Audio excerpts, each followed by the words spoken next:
Super prime ನಲ್ಲಿ ಇವತ್ತಿನ ಇಡೀ ದಿವಸದ ಪ್ರಮುಖ ಬೆಳವಣಿಗೆಗಳ ವಿಶೇಷ ವರದಿಗಳನ್ನು ನಿಮಗೆ ತೋರಿಸ್ತಾ ಹೋಗ್ತೀನಿ. ಅದಕ್ಕಿಂತ ಮುಂಚಿತವಾಗಿ ರಾಜ್ಯ, ದೇಶ ಹಾಗೂ ವಿದೇಶಗಳಲ್ಲಿ ನಡೆದಿರುವ ಟಾಪ್ 18 ಸುದ್ದಿಗಳನ್ನು ನೋಡೋಣ. 3 ದೇಶಗಳ ಪ್ರವಾಸದಲ್ಲಿರುವ ಪ್ರಧಾನಿ ಮೋದಿ ಅವರಿಗೆ ಇಥಿಯೋಪಿಯಾದ ಅತ್ಯುನ್ನತ ಪ್ರಶಸ್ತಿಯನ್ನು ನೀಡಿ ಗೌರವಿಸಲಾಗಿದೆ. ಅಡಿಸ್ ಅಬಾಬಾದಲ್ಲಿ the great honour Nishan of Ethiopia ಪ್ರಶಸ್ತಿಯನ್ನು ಇಥಿಯೋಪಿಯಾ ಪ್ರಧಾನಿ ಅಬಿ ಅಹಮದ್ ಅಲಿ ಪ್ರದಾನ ಮಾಡಿದರು. ಇದು ಪ್ರಧಾನಿ ಮೋದಿ ಅವರಿಗೆ ಸಿಕ್ಕ 28ನೇ ಅಂತಾರಾಷ್ಟ್ರೀಯ ಗೌರವವಾಗಿದೆ. ಇನ್ನು ಈ ವೇಳೆ ಆಯೋಜಿಸಲಾಗಿದ್ದ ಔತಣಕೂಟದಲ್ಲಿ ಇಥಿಯೋಪಿಯನ್ ಗಾಯಕರು ವಂದೇ ಮಾತರಂ ಹಾಡುವ ಮೂಲಕ ಸ್ವಾಗತ ಕೋರಿದರು. ಗೀತೆ ಕೇಳಿದ ಕ್ಷಣ ಪ್ರಧಾನಿ ಮೋದಿ ಚಪ್ಪಾಳೆ ತಟ್ಟಿ ಸಂತಸ ವ್ಯಕ್ತಪಡಿಸಿದರು. ಜೋರ್ಡನ್, ಇಥಿಯೋಪಿಯಾ ಪ್ರವಾಸ ಮುಗಿಸಿರುವ ಪ್ರಧಾನಿ ಮೋದಿ ಅವರು ಇವತ್ತು ಓಮನ್ಗೆ ತೆರಳಿದ್ದಾರೆ. ಮಸ್ಕತ್ಗೆ ಬಂದಿಳಿದ ಮೋದಿ ಅವರನ್ನು ಸಾಂಪ್ರದಾಯಿಕವಾಗಿ ಸ್ವಾಗತಿಸಲಾಯಿತು. ಬಳಿಕ ಒಮಾನ್ನ ರಕ್ಷಣಾ ವ್ಯವಹಾರಗಳ ಉಪ ಪ್ರಧಾನಮಂತ್ರಿ ಸೈಯದ್ ಶಿಹಾಬ್ ಬಿನ್ ತಾರಿಕ್ ಅಲ್ ಸೈದ್ ಜೊತೆ ಸಭೆ ನಡೆಸಿದರು. ಇದು 3 ದೇಶಗಳ ಪ್ರವಾಸದ ಕೊನೆಯ ಹೆಜ್ಜೆಯಾಗಿದ್ದು ನಾಳೆ ಭಾರತಕ್ಕೆ ವಾಪಸ್ಸಾಗಲಿದ್ದಾರೆ. ಬಾಂಗ್ಲಾದ ರಾಷ್ಟ್ರೀಯ ನಾಗರಿಕ ಪಕ್ಷದ ಮುಖ್ಯಸ್ಥ ಹಸ್ನತ್ ಅಬ್ದುಲ್ಲಾ ಭಾರತ ವಿರೋಧಿ ಹೇಳಿಕೆಯ ಬೆನ್ನಲ್ಲೇ ಉಭಯ ದೇಶಗಳ ಮಧ್ಯೆ ಉದ್ವಿಗ್ನತೆ ಹೆಚ್ಚಾಗಿದೆ. ಆಕ್ಷೇಪಾರ್ಹ ಹೇಳಿಕೆಯ ಬಳಿಕ ಢಾಕಾದಲ್ಲಿನ ಭಾರತೀಯ ವೀಸಾ ಕೇಂದ್ರವನ್ನು ಮುಚ್ಚಲಾಗಿದೆ. ಇತ್ತ ದೆಹಲಿಯ ಬಾಂಗ್ಲಾ ಹೈಕಮಿಷನರ್ಗೆ ಸಮನ್ಸ್ ನೀಡಲಾಗಿದೆ. ಇತ್ತೀಚೆಗೆ ಢಾಕಾದಲ್ಲಿ ಮಾತನಾಡಿದ ಅಬ್ದುಲ್ಲಾ, ಭಾರತ ವಿರೋಧಿ ಶಕ್ತಿಗಳಿಗೆ ಬಾಂಗ್ಲಾ ಆಶ್ರಯ ನೀಡಲಿದೆ, ಅಲ್ಲದೆ ಭಾರತದ 7 ಸಿಸ್ಟರ್ಸ್ ರಾಜ್ಯಗಳನ್ನು ಪ್ರತ್ಯೇಕಿಸುವ ಪ್ರಯತ್ನಗಳಿಗೆ ಸಹಾಯ ಮಾಡಲಿದೆ ಅಂತ ಹೇಳಿದರು. 2 ದಿನಗಳ ಇಸ್ರೇಲ್ ಪ್ರವಾಸದಲ್ಲಿರುವ ಭಾರತದ ವಿದೇಶಾಂಗ ಸಚಿವ ಡಾಕ್ಟರ್ ಎಸ್ ಜಯಶಂಕರ್ ಪ್ರಧಾನಿ ಬೆಂಜಮಿನ್ ನೆತನ್ಯಾಹು ಜೊತೆಗೆ ದ್ವಿಪಕ್ಷೀಯ ಸಭೆ ನಡೆಸಿದ್ದಾರೆ. ಈ ವೇಳೆ ಉಭಯ ರಾಷ್ಟ್ರಗಳು ಭಯೋತ್ಪಾದನೆಯ ವಿರುದ್ಧ ಶೂನ್ಯ ಸಹಿಷ್ಣುತೆಯನ್ನ ಜಂಟಿಯಾಗಿ ಘೋಷಿಸಿವೆ. ಸಿಡ್ನಿ ಭಯೋತ್ಪಾದಕ ದಾಳಿ ಖಂಡಿಸಿರುವ ಜಯಶಂಕರ್, ಭಯೋತ್ಪಾದನೆ ವಿರುದ್ಧದ ಜಾಗತಿಕ ಹೋರಾಟದಲ್ಲಿ ಭಾರತ, ಇಸ್ರೇಲ್ ಪ್ರಮುಖ ಪಾಲುದಾರ ರಾಷ್ಟ್ರಗಳಾಗಿವೆ ಅಂತ ಹೇಳಿದ್ದಾರೆ. ಅಮೆರಿಕ ಅಧ್ಯಕ್ಷ ಡೊನಾಲ್ಡ್ ಟ್ರಂಪ್ 30 ದೇಶಗಳಿಗೆ ಪ್ರವಾಸ ನಿಷೇಧ ಪಟ್ಟಿಯನ್ನು ಪ್ರಕಟಿಸಿದ್ದಾರೆ. ನ್ಯಾಷನಲ್ ಗಾರ್ಡ್ ಟ್ರೂಪ್ನ 2 ಯೋಧರ ಹತ್ಯೆ ಬೆನ್ನಲ್ಲೇ ಈ ನಿರ್ಧಾರ ಪ್ರಕಟಿಸಲಾಗಿದೆ. ಅಫ್ಘಾನ್ ಪ್ರಜೆಯನ್ನ ಬಂಧಿಸಿದ ಹಿನ್ನೆಲೆಯಲ್ಲಿ ವಲಸೆ ಬರುವವರನ್ನು ತಡೆಯೋದಕ್ಕೆ ಕ್ರಮ ಕೈಗೊಳ್ಳುವ ಕಾರ್ಯಯೋಜನೆಯ ಅಂಗವಾಗಿ ಈ ನಿಷೇಧವನ್ನು ಘೋಷಿಸಲಾಗಿದೆ.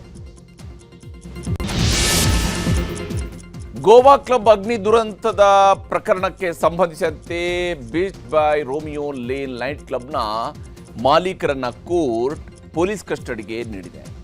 ಮಾಪುಸಾ ಜಿಲ್ಲಾ ಕೋರ್ಟ್ಗೆ ಲೋತ್ರಾ ಬ್ರದರ್ಸ್ ಗೋವಾ ಪೊಲೀಸರು ಹಾಜರುಪಡಿಸಿದ್ರು. ವಿಚಾರಣೆ ನಡೆಸಿರುವಂತಹ ಕೋರ್ಟ್ ಪೊಲೀಸ್ ಕಸ್ಟಡಿಗೆ ನೀಡಿದೆ. ಕೋರ್ಟ್ ಸೂಚನೆಯ ಮೇರೆಗೆ ಮತ್ತೊಮ್ಮೆ ಮೆಡಿಕಲ್ ಟೆಸ್ಟ್ ಮಾಡಿಸಿ ದುರಂತ ಸ್ಥಳಕ್ಕೆ ಕರೆದೊಯ್ದು ಸ್ಥಳ ಮಹಜರು ಮಾಡಲಾಗಿದೆ. ರಾಷ್ಟ್ರ ರಾಜಕೀಯದಲ್ಲಿ ಭಾರೀ ಕಂಪನ ಸಂಭವಿಸಲಿದೆ ಅಂತ ಉದ್ಧವ್ ಠಾಕ್ರೆ ಬಣದ ಶಿವಸೇನೆಯ ನಾಯಕ ಸಂಜಯ್ ರಾವತ್ ಹೇಳಿದ್ದಾರೆ. ಡಿಸೆಂಬರ್ 19ರಂದು ರಾಜಕೀಯ ಭೂಕಂಪ ಸಂಭವಿಸಲಿದೆ ಮತ್ತು ಮೋದಿ ಸರ್ಕಾರ ಪತನಗೊಳ್ಳಲಿದೆ.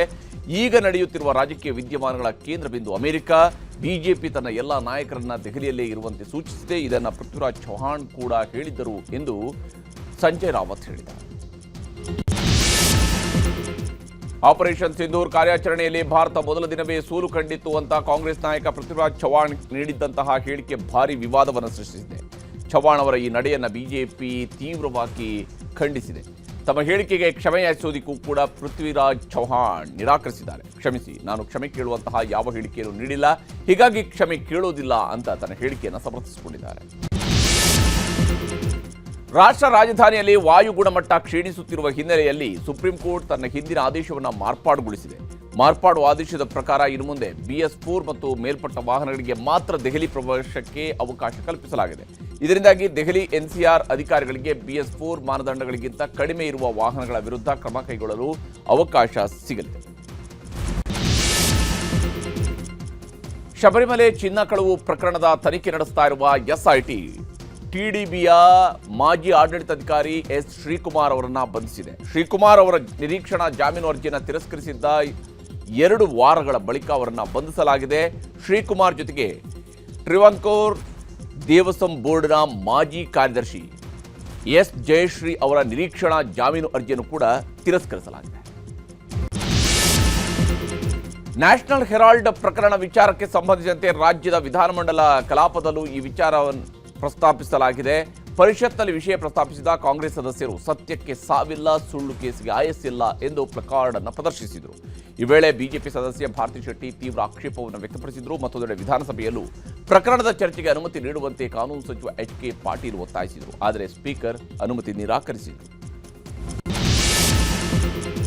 ರಾಜ್ಯದಲ್ಲಿನ ಕಾನೂನು ಸುವ್ಯವಸ್ಥೆ ಮತ್ತು ಪರಪ್ಪನಗರ ಜಿಲ್ಲೆಯ ಕರ್ಮಕಾಂಡದ ಬಗ್ಗೆ ವಿಧಾನಸಭೆಯಲ್ಲಿ ವಿಸ್ತೃತ ಚರ್ಚೆಯಾಗಿದೆ. ಈ ಕುರಿತು ಮಾತನಾಡಿರುವ ವಿಪಕ್ಷ ನಾಯಕ ಆರ್ ಅಶೋಕ್, 5 ಮರ್ಡರ್ ಮಾಡಿರುವ ರೌಡಿ ಶೀಟರ್ ಸೀನಾ ಜೈಲಲ್ಲೇ ಬರ್ತ್ಡೇ ಮಾಡ್ಕೊಂಡಿದ್ದಾನೆ ಅಂತ ಕಿಡಿಕಾರಿದರು. ಅಲ್ಲದೆ ಜೈಲಿನ ಚಿತ್ರಗಳನ್ನು ಮುಂದಿಟ್ಟು ನಟ ದರ್ಶನ್ಗೆ ಸಿಗರೇಟು, ಉಗ್ರನ ಕೈಗೆ ಮೊಬೈಲ್ ಬಂದಿದ್ದು ಹೇಗೆ ಅಂತ ಪ್ರಶ್ನಿಸಿದರು.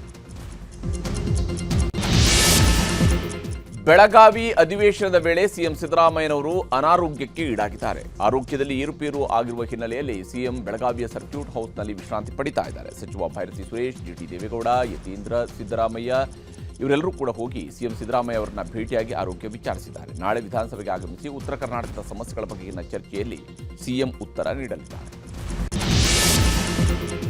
ಬೆಳಗಾವಿಯಲ್ಲಿ ಸಿಎಂ ಸಿದ್ದರಾಮಯ್ಯ ಅವರನ್ನ ಬಿಜೆಪಿಯ ಶಾಸಕ ರಮೇಶ್ ಜಾರಕಿಹೊಳಿ ಭೇಟಿಯಾಗಿದ್ದಾರೆ. ಬೆಳಗಾವಿಯ ಸರ್ಕ್ಯೂಟ್ ಹೌಸ್ನಲ್ಲಿ ಏಕಾಂಗಿಯಾಗಿ ಭೇಟಿಯಾಗಿ ಕೆಲಕಾಲ ಚರ್ಚೆ ನಡೆಸಿದ್ದಾರೆ. ಸಿಎಂ ಭೇಟಿ ಬಳಿಕ ಮಾತನಾಡಿರುವ ರಮೇಶ್ ಜಾರಕಿಹೊಳಿ, ಮುಖ್ಯಮಂತ್ರಿಯವರ ಆರೋಗ್ಯ ವಿಚಾರಣೆಗೆ ಬಂದಿದ್ದೆ, ಯಾವುದೇ ರಾಜಕೀಯದ ಚರ್ಚೆ ಆಗಿಲ್ಲ ಅಂತ ಹೇಳಿದರು. ಅನುದಾನ ತಾರತಮ್ಯ ವಿಚಾರ ಆಡಳಿತ ಪಕ್ಷದ ಸದಸ್ಯರ ನಡುವೆ ಜಿದ್ದಾಜಿದ್ದಿ ನಡೆದಿದೆ. ಅನುದಾನ ತಾರತಮ್ಯವಾಗಿದೆ ಅಂತ ನಿನ್ನೆ ಶಾಸಕರಾದ ಡಾಕ್ಟರ್ ರಂಗನಾಥ್ ಆರೋಪವನ್ನು ಮಾಡಿದರು. ಇದಕ್ಕೆ ವಿಧಾನಸಭೆಯಲ್ಲಿ ತೀವ್ರ ಆಕ್ಷೇಪ ವ್ಯಕ್ತಪಡಿಸಿರುವ ಮಧುಗಿರಿ ಶಾಸಕ ಕೆಎನ್ ರಾಜಣ್ಣ, ಅನುದಾನ ಏನ್ ನಾನ್ ಕೊಡೋದಾ, ಸಿಎಂ ಡಿಸಿಎಂ ದಯೆಯಿಂದ ಸಿಕ್ಕಿದೆ ಅಂತ ಖಾರವಾಗಿಯೇ ಪ್ರತ್ಯುತ್ತರ ನೀಡಿದ್ದಾರೆ. ಮೊಟ್ಟೆಯಲ್ಲಿ ಕ್ಯಾನ್ಸರ್ ಕಾರಕ ಅಂಶ ಪತ್ತೆಯಾಗಿತ್ತು ಅನ್ನೋ ಆರೋಪ ಕೇಳಿಬಂದಿತ್ತು. ಈ ಬಗ್ಗೆ ಆರೋಗ್ಯ ಸಚಿವ ದಿನೇಶ್ ಗುಂಡೂರಾವ್ ಪ್ರತಿಕ್ರಿಯಿಸಿದ್ದಾರೆ. ಮೊಟ್ಟೆಯಲ್ಲಿ ಕ್ಯಾನ್ಸರ್ ಕಾರಕ ಅಂಶಗಳ ಬಗ್ಗೆ ಕೇಂದ್ರ ಸರ್ಕಾರ ಕೂಡ ವರದಿ ಕಳಿಸಿದೆ. ಸೋಮವಾರ ಸ್ಯಾಂಪಲ್ ಟೆಸ್ಟ್ ರಿಪೋರ್ಟ್ ಬರುವ ಸಾಧ್ಯತೆ ಇದ್ದು ಆತಂಕ ಪಡುವ ಅಗತ್ಯ ಇಲ್ಲ ಅಂತ ಹೇಳಿದರು. ನಟಿ ಶಿಲ್ಪಾ ಶೆಟ್ಟಿ ಡಬಲ್ ಸಂಕಷ್ಟ ಶುರುವಾಗಿದೆ. ತಮ್ಮ ಒಡೆತನದಲ್ಲಿರುವ ಬೆಂಗಳೂರಿನ ಚರ್ಚ್ ಸ್ಟ್ರೀಟ್ನಲ್ಲಿರುವ ಪಬ್ ಮೇಲೆ ಐಟಿ ಅಧಿಕಾರಿಗಳು ದಾಳಿ ನಡೆಸಿದ್ದಾರೆ. 5 ಇನೋವಾ ಕಾರ್ಗಳಲ್ಲಿ ಬಂದಿರುವಂತಹ ಐಟಿ ಅಧಿಕಾರಿಗಳ ತಂಡ ಹಣದ ವ್ಯವಹಾರದ ಬಗ್ಗೆ ಜಾಲಾಡ್ತಾ ಇದೆ. ಮತ್ತೊಂದೆಡೆ ಉದ್ಯಮಿಗೆ 60 ಕೋಟಿ ರೂಪಾಯಿ ವಂಚನೆ ಪ್ರಕರಣಕ್ಕೆ ಸಂಬಂಧಿಸಿದಂತೆ ಶಿಲ್ಪಾ ಶೆಟ್ಟಿ, ರಾಜ್ ಕುಂದ್ರಾ ದಂಪತಿ ವಿರುದ್ಧ ಮುಂಬೈನಲ್ಲಿ ಎಫ್ಐಆರ್ ದಾಖಲಾಗಿದೆ. ಪೋಕ್ಸೋ ಪ್ರಕರಣಕ್ಕೆ ಸಂಬಂಧಿಸಿದಂತೆ ಉತ್ತರ ಕರ್ನಾಟಕದ ಗಾಯಕ ಮ್ಯೂಸಿಕ್ ಮೈಲಾರಿಯನ್ನ ಪೊಲೀಸರು ಬಂಧಿಸಿದ್ದಾರೆ. ಮಹಾಲಿಂಗಪುರ ಪೊಲೀಸರು ಆತನನ್ನು ಬಂಧಿಸಿ ಕೋರ್ಟ್ಗೆ ಹಾಜರುಪಡಿಸಿದ್ರು. ಬಳಿಕ ಕೋರ್ಟ್ 14 ದಿನಗಳ ನ್ಯಾಯಾಂಗ ಬಂಧನಕ್ಕೆ ನೀಡಿದೆ. ಇದಕ್ಕೂ ಮುಂಚಿತವಾಗಿ ಪ್ರತಿಕ್ರಿಯಿಸಿರುವ ಮೈಲಾರಿ, ನಾನು ತಪ್ಪು ಮಾಡಿಲ್ಲ, ಕಾನೂನಾತ್ಮಕ ಹೋರಾಟ ಮಾಡ್ತೇನೆ ಅಂತ ಹೇಳಿದ್ದಾರೆ. ಮತ್ತೊಂದೆಡೆ ರಾಜ್ಯ ಮಕ್ಕಳ ಹಕ್ಕುಗಳ ರಕ್ಷಣಾ ಆಯೋಗ ಕೂಡ ಪ್ರಕರಣ ದಾಖಲಿಸಿಕೊಂಡಿದೆ.